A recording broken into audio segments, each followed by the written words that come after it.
राधे राधे दोस्तों, कैसे आप? आशा करते हैं कि आप अच्छे होंगे। आज हम नींद क्यों नहीं आती, इस पर भगवान श्री कृष्णा ने गीता में क्या कहा है, इस पर चर्चा करेंगे। भगवद गीता भगवान श्री कृष्ण ने नींद को भौतिक प्रकृति से प्रभावित अवस्था के रूप में देखा जाता है। इसे शरीर और आत्मा के बीच जटिल बंधन के प्रदर्शन के रूप में देखा जाता है। भगवद्गीता के अध्याय बताता है कि जब शरीर आराम कर रहा होता है तब भी आत्मा जागरूक रहती है, जो चेतना की एक जीवित समझ की ओर इशारा करती है। सब मिलके प्यार से बोलो राधे राधे, और कमेंट बॉक्स में भी राधे राधे कमेंट करना ना भूले। भगवान श्री कृष्ण क्रियाशीलता की सर्वव्यापकता की बात करते हैं। वे कहते हैं कि कोई भी प्राणी वास्तव में विश्राम नहीं करता, यहाँ तक कि नींद के दौरान भी मन स्वप्न देखता है और शरीर के अंग अपना कार्य करते रहते हैं। इससे यह सिद्ध होता है कि प्रत्येक जीव प्रकृति की गतियों से बंधा हुआ है और विश्राम निष्क्रियता का एक भ्रम मात्र है। श्री कृष्णा कहते हैं, नींद और जागने के इस चक्र से पार पाने के लिए व्यक्ति को अपनी जागरूकता को परिष्कृत करना चाहिए। भगवद गीता ऐसी अवस्था को आत्म साक्षात्कार प्राप्त आत्मा का क्षेत्र बताती है, एक ऐसी अवस्था जिसमें व्यक्ति शरीर और भौतिक अस्तित्व की सीमाओं को पार कर जाता है। इस प्रकार प्रबुद्ध आत्मा भौतिक चेतना की सीमाओं से परे काम करती है। सब मिलके प्यार से बोलो राधे राधे। भगवद गीता में श्री कृष्ण कहते हैं, नींद को मानव जीवन का एक स्वाभाविक पहलू बताती है। यह इस समझ को प्रोत्साहित करती है कि जब व्यक्ति शरीर के माध्यम से दुनिया से जुड़ता है तो उसका असली सार आत्मा बंधन रहित और स्थायी होती है। भगवद श्री कृष्ण गीता में नींद को एक ऐसे तत्व के रूप में वर्णित किया गया है जो या तो अज्ञानता का स्रोत हो सकता है या फिर व्यक्ति को ज्ञान की ओर ले जाने वाला कारक हो सकता है। गीता बताती है कि व्यक्ति की नींद की गुणवत्ता और उसके पीछे की चेतना व्यक्तिगत विकास में महत्वपूर्ण भूमिका निभाती है। अज्ञानता का अर्थ है ज्ञान या जागरूकता की कमी, और इसे अक्सर चेतना के संदर्भ में नींद की अवस्था में होने के समान माना जाता है। भगवद गीता साधकों को अज्ञानता की अवस्था से ऊपर उठने के लिए प्रोत्साहित करती है, जो लापरवाही और आलस्य से जुड़ी है, दोनों ही नींद से बढ़ सकती हैं। शास्त्र के अनुसार आलस्य से उत्पन्न नींद में स्वयं की प्रकृति को ढकने और व्यक्ति को अज्ञानता में बांधे रखने की क्षमता होती है। अज्ञानता पर काबू पाने के लिए यह आत्म जागरूकता और विश्राम के दौरान भी सचेत रहने के अभ्यास के महत्व पर जोर देता है। सब मिलके प्यार से बोलो राधे राधे। भगवान श्री कृष्ण कहते हैं, इसके विपरीत सच्चा ज्ञान प्राप्त करने में नींद की निम्न प्रकृति से ऊपर उठना शामिल है, जो अज्ञानता को बढ़ावा देती है।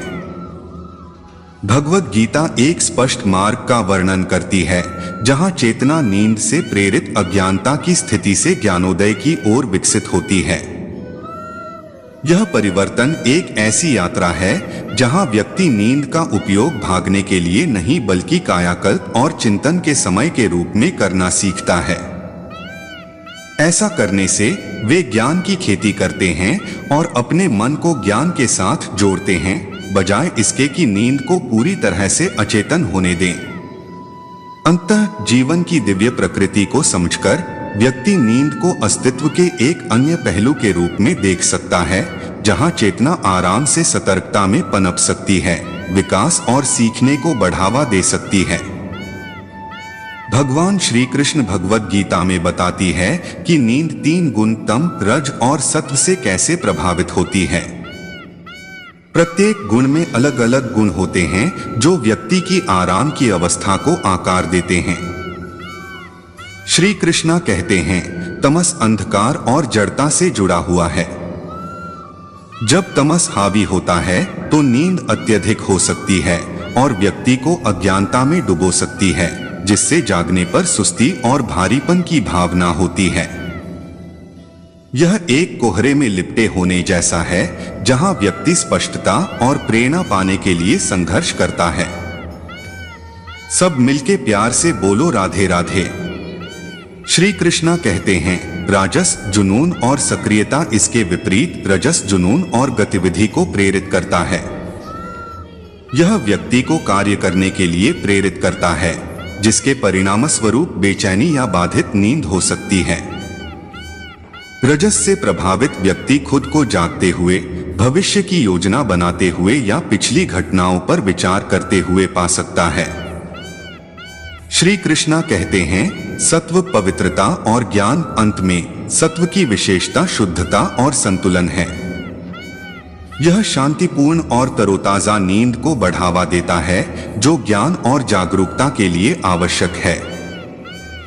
सात्विक नींद का अनुभव करने वाले लोग अक्सर तरोताजा और स्पष्ट दिमाग महसूस करते हैं और गहरी सच्चाइयों को अधिक आसानी से समझने की क्षमता रखते हैं। श्री कृष्णा कहते हैं, योग और नींद का अनुशासन होना भी आवश्यक है। भगवद गीता में नींद को जीवन के अन्य पहलुओं की तरह ही अनुशासन के साथ देखा जाता है, जहां योग के अभ्यास के लिए संयम महत्वपूर्ण है। यह इस बात पर प्रकाश डालता है कि एक नियमित नींद पैटर्न आत्मनियंत्रण और आध्यात्मिक अभ्यास में वृद्धि के लिए महत्वपूर्ण है। भगवद गीता इस बात पर जोर देती है कि योगी के लिए न तो बहुत ज्यादा और न ही बहुत कम नींद फायदेमंद है। यह शरीर की प्राकृतिक लय के साथ संतुलन बनाए रखने की सलाह देता है, जिससे जागते समय बेहतर एकाग्रता और सजग मन में सहायता मिलती है।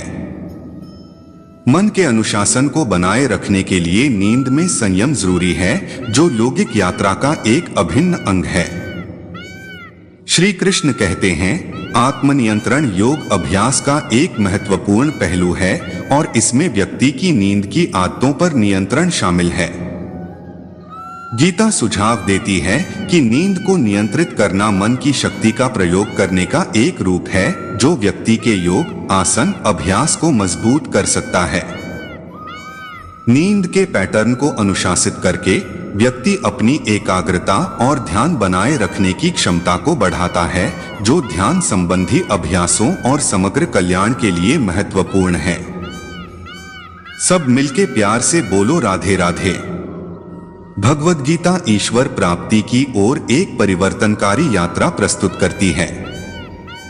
इस मार्ग के लिए भौतिक आसक्तियों से विरक्ति तथा ध्यान और भक्ति जैसे अभ्यासों के माध्यम से परमपिता परमात्मा के साथ अटूट एकता की आवश्यकता होती है। भगवान श्री कृष्ण कहते हैं, आध्यात्मिक विकास की खोज में व्यक्तियों को भौतिक ऊर्जा और आसक्तियों से खुद को अलग करने के लिए प्रोत्साहित किया जाता है, जो उन्हें सांसारिक अनुभवों से जोड़ते हैं।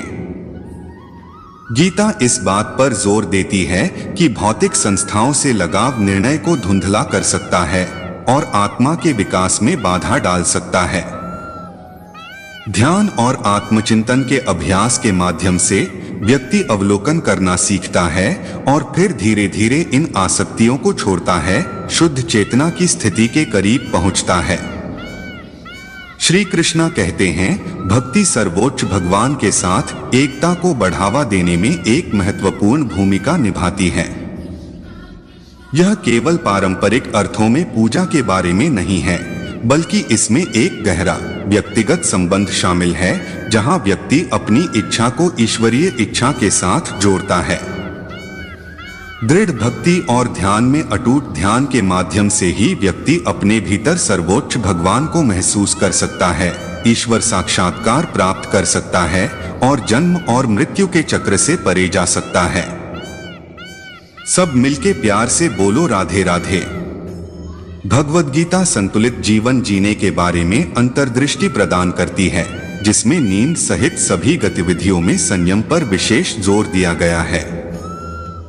श्री कृष्णा कहते हैं, शास्त्र में नींद की अधिकता या कमी से बचने के महत्व के बारे में बताया गया है। व्यक्ति के शरीर और मन को आराम की आवश्यकता होती है, लेकिन बहुत अधिक नींद सुस्ती और जड़ता का कारण बन सकती है, जबकि बहुत कम नींद तनाव और असंतुलन का कारण बन सकती है। गीता व्यक्ति को एक तटस्थ बिंदु खोजने के लिए प्रोत्साहित करती है जो जीवन शक्ति और सतर्कता को बढ़ावा देता है। श्री कृष्णा कहते हैं, खुशी को एक मध्यम मार्ग के माध्यम से प्राप्त की गई स्थिति के रूप में उल्लेख किया गया है, जो इंद्रिय विषयों के संबंध में अतिभोग या अत्यधिक तपस्या की चरम सीमाओं से बचता है। इस संतुलित जीवन सिद्धांत को नींद पर लागू किया जा सकता है, यह सुनिश्चित करके कि किसी की नींद का कार्यक्रम समग्र कल्याण और खुशी में योगदान देता है, बिना आसक्ति या घृणा का स्रोत बने। भगवद गीता में कृष्ण ने संतुलित जीवन जीने पर एक व्यापक चर्चा के दौरान अर्जुन को नींद के महत्व के बारे में ज्ञान दिया। उन्होंने योगिक अभ्यासों में सफलता प्राप्त करने के लिए अनुशासित मन को महत्वपूर्ण बताया। कृष्ण अनुशासित मन के महत्व को संबोधित करते हैं, इसे संतुलित जीवन जीने के केंद्र में रखते हैं। वह सुझाव देते हैं कि जिस तरह कोई व्यक्ति अपने आहार और गतिविधियों को नियंत्रित करता है, उसी तरह नींद को नियंत्रित करना भी आवश्यक है, जिसका अर्थ है कि न तो बहुत अधिक और न ही बहुत कम नींद फायदेमंद है। किसी की दिनचर्या में यह अनुशासन मन की स्थिरता बनाए रखने के लिए महत्वपूर्ण है। एक अनुशासित मन शाश्वत आत्मा को संरक्षित करने में मदद करता है और शाश्वत सत्य को महसूस करने के लिए एक मंच के रूप में कार्य करता है। सब मिलके प्यार से बोलो राधे राधे। योग में सफलता व्यक्ति की एकाग्रता बनाए रखने की क्षमता पर निर्भर करती है। यह एक ऐसा कौशल है जो पर्याप्त और नियमित नींद से विकसित होता है। भगवान कृष्ण निर्देश देते हैं कि योग में उत्कृष्टता प्राप्त करने के लिए व्यक्ति को अपनी ऊर्जा का दोहन करना चाहिए और उन्हें उचित रूप से निर्देशित करना चाहिए। वह इस बात पर प्रकाश डालते हैं कि जो लोग एकाग्रता के माध्यम से अपने विचारों और इंद्रियों को नियंत्रित करने में सक्षम हैं, वे आत्मा की शाश्वत प्रकृति को महसूस करने की दिशा में आगे बढ़ सकते हैं। इस प्रकार एक अनुशासित मन, जिसे अच्छी नींद की स्वच्छता द्वारा समर्थित किया जाता है, इन प्रयासों में महत्वपूर्ण है। भगवद गीता नींद और चेतना की प्रकृति के बारे में गहन आध्यात्मिक अंतर्दृष्टि प्रदान करती है। यह नींद को एक अनोखी अवस्था और भौतिक दुनिया में आत्मा के अनुभव का एक पहलू बताती है। भगवद गीता के अनुसार नींद केवल एक शारीरिक आवश्यकता नहीं है, बल्कि चेतना की एक अवस्था है जो प्राणियों को राहत प्रदान करती है। यह संवेदी दुनिया से एक अस्थायी अलगाव है जो आत्मा को फिर से जीवंत करने की अनुमति देता है। गीता नींद में संयम के महत्व पर चर्चा करती है और अत्यधिक और अभाव दोनों के खिलाफ सलाह देती है, क्योंकि वे आध्यात्मिक प्रगति में बाधा डाल सकते हैं। पारलौकिक ज्ञान के क्षेत्र में नींद अज्ञानता और शाश्वत सत्य के प्रति जागरूकता की कमी का रूपक बन जाती है। गीता साधकों को अज्ञानता की इस नींद से जागने के लिए प्रोत्साहित करती है, ताकि वे आत्मा के रूप में अपने वास्तविक स्वरूप को महसूस कर सकें, जो शाश्वत है और क्षणभंगुर भौतिक दुनिया की सीमाओं से परे है। यह जागृति चेतना को समझने का मार्ग है, भौतिक शरीर के उत्पाद के रूप में नहीं, बल्कि दुनिया के साथ आत्मा के जुड़ाव की अभिव्यक्ति के रूप में। सब मिलके प्यार से बोलो राधे राधे। भगवद गीता की शिक्षाएं सांसारिक इच्छाओं को प्रबंधित करने और संतुलित जीवन जीने पर प्रकाश डालती हैं, जो अच्छी नींद के लिए आवश्यक है। गीता मानती है कि अत्यधिक सांसारिक इच्छाएं मन को बेचैन कर सकती हैं, जिससे नींद में खलल पड़ता है। यह सुझाव देता है कि व्यक्ति को इच्छाओं की भौतिक प्रकृति को समझना चाहिए और उन्हें नियंत्रित करने की दिशा में काम करना चाहिए। वे बताते हैं कि सांसारिक इच्छाओं पर बहुत अधिक जोर तनाव और असंतोष का चक्र बना सकता है, जो न केवल व्यक्ति के जागने के घंटों को प्रभावित कर सकता है, बल्कि आरामदायक नींद पाने की उसकी क्षमता को भी प्रभावित कर सकता है। सब मिलके प्यार से बोलो राधे राधे। बेहतर नींद के लिए ध्यान को एक साधन के रूप में अपनाना। गीता के समाधानों में ध्यान का अभ्यास शामिल है, जो आपके मन की शक्ति का दोहन करने का एक साधन है। ध्यान आंतरिक शांति की स्थिति विकसित करने में मदद कर सकता है, जिससे नींद आना आसान हो जाता है। गीता से ज्ञान और बुद्धि को एकीकृत करके कोई भी व्यक्ति तनाव के प्रभाव को कम करने और सोने से पहले मन को शांत करने के लिए ध्यान का उपयोग कर सकता है, जिससे नींद की गुणवत्ता में सुधार होता है। भगवद गीता हिंदू धर्म के भीतर जीवन और कर्तव्य पर अद्वितीय दृष्टिकोण प्रस्तुत करती है, जिसमें नींद के प्रति इसका दृष्टिकोण उन कई क्षेत्रों में से एक है जिसमें यह मार्गदर्शन प्रदान करती है। नींद पर इसकी शिक्षाएं, जबकि व्यावहारिक हैं, अन्य प्रतिष्ठित हिंदू धर्म ग्रंथों जैसे वेद और रामायण में पाए जाने वाले व्यापक दार्शनिक सिद्धांतों के साथ तुलना की जा सकती हैं। वेद हिंदू धर्म में वेद आध्यात्मिक और शारीरिक स्वास्थ्य के बीच संतुलन पर जोर देने वाले ग्रंथों के एक आधारभूत समूह के रूप में कार्य करते हैं। वे आध्यात्मिक प्रयासों को आगे बढ़ाते हुए भी शरीर की उपेक्षा करने के खिलाफ चेतावनी देते हैं। यह सलाह बताती है कि अपने शरीर का ख्याल रखना, जिसमें उचित नींद लेना भी शामिल है, आध्यात्मिक यात्रा के लिए आवश्यक है। सब मिलके प्यार से बोलो राधे राधे। रामायण हिंदू साहित्य का एक और महत्वपूर्ण ग्रंथ रामायण भी इसी भावना को प्रतिध्वनित करता है, जो व्यक्ति के स्वास्थ्य को बनाए रखने के महत्व को रेखांकित करता है। यह सीधे तौर पर नींद के विषय से नहीं जुड़ा है, लेकिन इसके व्यापक निहितार्थ एक ऐसी जीवन शैली का समर्थन करते हैं जो स्वास्थ्य को सुनिश्चित करती है, जिसमें पर्याप्त आराम भी शामिल है। सब मिलके प्यार से बोलो राधे राधे। भगवद गीता के दर्शन में वैराग्य एक गहन अवधारणा है, जो इच्छाओं और आसक्तियों के बाध्यकारी प्रभावों से मुक्ति पर बल देती है।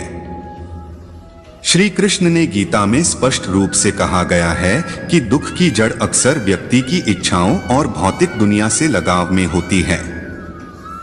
जब व्यक्ति इनसे चिपके रहते हैं तो वे खुद को उम्मीद और निराशा के चक्र में डाल देते हैं, जिससे दुख हो सकता है। इस प्राचीन ग्रंथ में वर्णित वैराग्य व्यक्ति को अपनी भौतिक प्रकृति और संपत्ति के प्रभाव से मुक्त रहते हुए दुनिया से जुड़ने में सक्षम बनाता है। वैराग्य का अर्थ किसी कार्य या जिम्मेदारी का त्याग करना नहीं है, बल्कि परिणामों की परवाह किए बिना अपने कर्तव्य का पालन करना है। यह मानसिक स्थिरता और संयम की स्थिति को दर्शाता है, जो जीवन के उतार चढ़ाव से आसानी से विचलित नहीं होती।